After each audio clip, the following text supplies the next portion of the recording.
Por exemplo, posso dar um shift maluco de assunto? Claro. Ó, por exemplo, uma coisa que eu ando pensando muito, tá?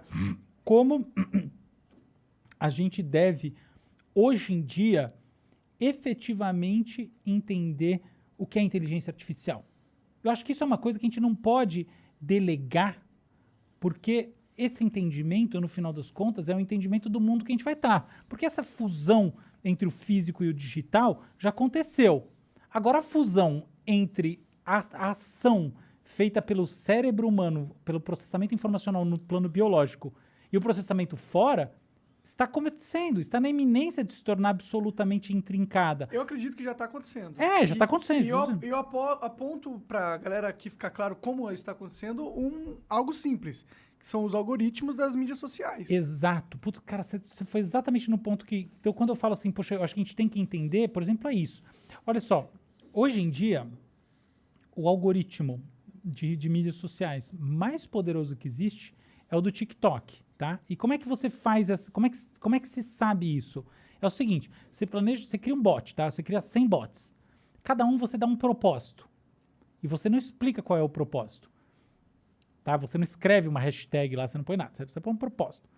E aí você vai direcionar, você vai assistir vídeos de acordo com o propósito. Quanto tempo demora para você ser inundado pelos vídeos associados ao seu propósito? Isso é uma métrica do poder de fogo do algoritmo. Concorda comigo? Então, dentro dessa métrica, o algoritmo do TikTok, ele é um algoritmo muito poderoso. Até posso explicar, tem umas questões muito interessantes, mas olhando por esse ponto de vista, olha só, tem um negócio acontecendo que é muito interessante se pensar. Tem alguns influencers do TikTok que têm síndrome de Tourette, tá? Uhum. E as pessoas que têm essa síndrome têm tics. O que está acontecendo, o que aconteceu recentemente é que consultórios de neurologia e psiquiatria ao redor do mundo foram, assim, visitados, procurados por meninas com tics. E elas estavam tendo tics que ninguém conseguia explicar, porque são vários tics ao mesmo tempo. Não é assim que a síndrome de Tourette ela avança. Ela vai, né, é um negócio diferente. Então, ficou todo mundo meio sem entender, até descobrir essa correlação. O que essa correlação mostra? Ela mostra não apenas, no meu ponto de vista, tá, que existe uma identificação, a vulnerabilidade de adolescentes, a coisa toda. Não, não é isso.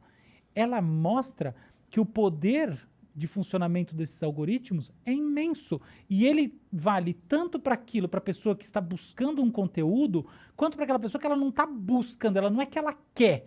Ela é uma espécie de presa fácil ao conteúdo, entendeu? Porque ela tem um perfil que tem uma certa vulnerabilidade. Então, quando eu falo entender esse tipo de lógica, é muito assim, qual que é a dinâmica de funcionamento desses sistemas? Então, por exemplo, a gente tem 3 grandes modelos de inteligência artificial. A gente tem a inteligência artificial que basicamente ela é reativa.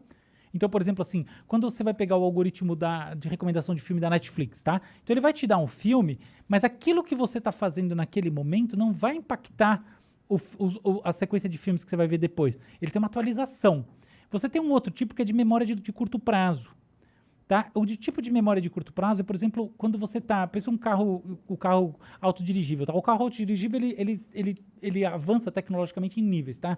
Nível 4 e 5 são os níveis mais avançados. Imagina que ele está no nível 4 ou 5. Então, o carro está aqui andando e ele vai mudar de faixa. O que ele precisa? Ele precisa de um buffer de memória no qual ele possa mapear o comportamento dos outros carros para ele saber onde ele vai. Ou seja, ele tem uma memória que, na prática, significa uma taxa de atualização em tempo real, ok? E aí você tem um outro tipo que é tipo uma inteligência artificial que efetivamente consegue fazer analogias, fazer mapeamentos de uma área na outra. Aquela geralzona pica. Que seria isso aí, essa mesmo. Então, que não existe. Não existe, exatamente. Existe conceitualmente, não existe na prática. Sim. Então, o que acontece? Esses algoritmos, hoje em dia, cada vez mais, eles funcionam com buffers extremamente inteligentes. Então, são algoritmos com memória, com taxa de atualização em tempo real, que levam a convergência muito rápida em cima de alguma coisa. Isso gera uma coisa curiosa, tá? Então, porque é o seguinte, ó. Imagina que, eu não preciso nem imaginar, um fato, nós gostamos de vinho. Aí a gente começa se eu tivesse uma conta no TikTok, eu procuraria vinhos lá. Aí eu começo a olhar vinhos.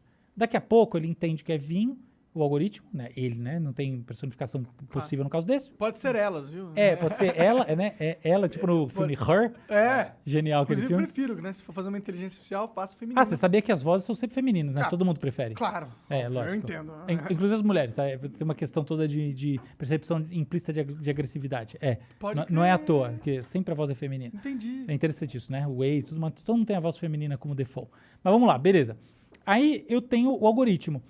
Se eu sou um ser humano normal, eu não quero reduzir minha vida a vinho. Ou seja, ser inundado com vinho não é necessariamente bom funcionamento. Porque as pessoas têm interesses diversos. De fato, os algoritmos funcionam assim, eles te dão alguma diversidade. Mas existe uma questão que é muito interessante, que é, no final das contas, eles te dão mais daquele estímulo do que você mesmo buscaria espontaneamente. E o que acontece é que, pelo menos, essa é minha tese, tá? Não está em lugar nenhum também, se alguém estiver assistindo, sempre tem gente assistindo, não roube minha tese. Mas o que eu sinto, o que eu acho que acontece, é que você acaba sendo sufocado, existe um overwhelming, como se diz em inglês, de um mesmo conteúdo. E isso daí gera em você uma dessensibilização. É tipo o problema do filme pornográfico. O filme pornográfico, para mim, não tem problema nenhum. Mas a lógica do filme pornográfico é uma lógica de dessensibilização do sexo mais animal que tiver. Sim. Então, quando eu falo do problema, não é o problema do filme em si. O problema é da lógica de quem, só filme pornográfico, né? Essa coisa toda, no final das contas, pode atrapalhar os relacionamentos, uma coisa assim, porque, no final das contas, existe uma dessensibilização do ponto de vista da experiência. Entendeu? Sim, você vai lá, tá transando com a sua mina, do jeito bem whatever, e você fala, mano, eu vejo a mina plantando bananeira com 7 caras atrás. Exato. Ou outras coisas mais. É isso aí. Então olha dentro do mundo do algoritmo como isso é absolutamente paradigmático. Quer dizer, como isso é a regra.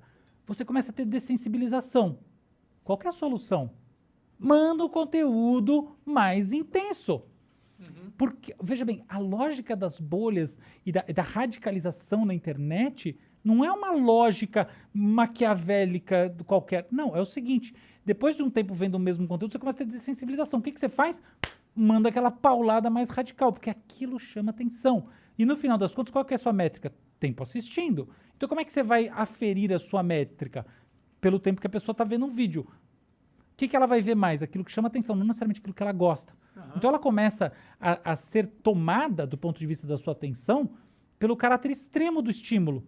Só que como o estímulo vai sendo repetido, no caso o vídeo, ela vai achando que aquilo tá normal, ela vai implicitamente, não é que ela acha conscientemente. Ela começa a sentir que tá de boa, tipo filme pornográfico. Um negócio que fica 2 anos sem ver o filme pornográfico, você fala, caralho, que negócio louco, entendeu? É assim, todo mundo. Então, existe uma lógica, e por exemplo, quando a pessoa tem, aí vai o caso desses tics, essa coisa toda. Então a pessoa começa a ter um negócio, ela tem uma ansiedade, um negócio assim. Então, essa pessoa, ela começa a ver vídeos sobre depressão, ansiedade, etc e tal, daqui a pouco ela está vendo os vídeos, tipo, radicais no negócio. E é óbvio que ela começa a naturalizar aquela experiência e achar que, tipo, o mundo é um lugar que não presta para viver. Então, quando eu falo de entender essas lógicas, tem um pouco isso. Existe uma questão da tecnologia que está armazenando, tá? Então, esse paradigma da memória de curto prazo dentro do algoritmo é absolutamente fundamental para isso, porque ele não está tendo uma taxa de atualização depois da hora que você offline, tá? Ele está tendo a taxa de atualização online em tempo real, mas no final, a consequência